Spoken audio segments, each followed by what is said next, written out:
Hold on to your double-bladed lightsabers. That's Darth Maul from the Phantom Menace. Now, it was called the Phantom Menace because his little on-air screen time makes him a phantom, and his acrobatic flipping twirling was menacing. Hence, Phantom Menace!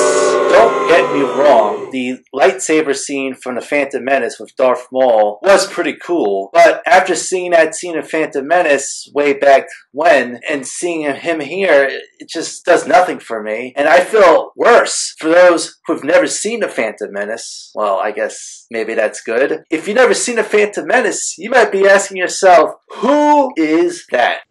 Gripe, it seems like you're admitting you have not seen Star Wars The Clone Wars and Star Wars Rebels. I feel like a real Star Wars fan would at least have watched those two TV series, since they are canon to Star Wars lore and some of the best content available in the Star Wars universe.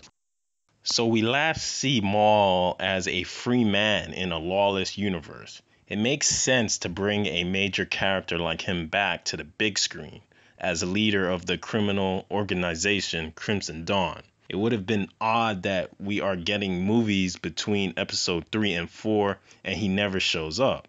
Again, if you're confused and lost, it's only because you missed out on some of the best content Star Wars has to offer, and you're probably a casual Star Wars fan.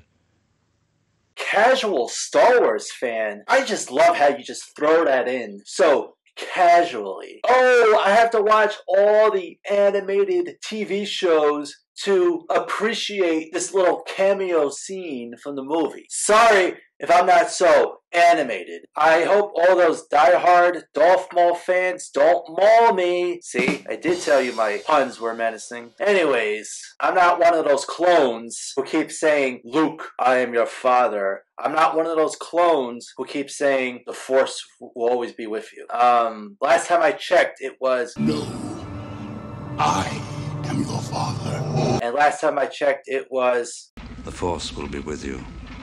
Always.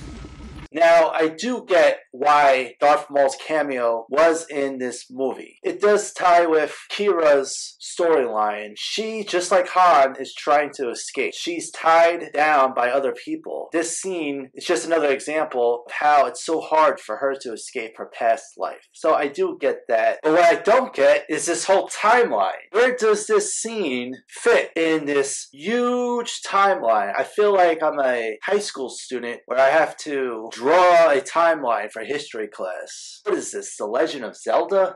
Gripe, you sound like a clone only watching the mainstream movies like every other mainstream moviegoer. You can keep your amateurish appreciation of Star Wars, and this debate is not about being a Darth Maul fan, but about being a Star Wars fan. And your pun was as menacing as a porg. Let's leave it to the viewers to decide who won this debate.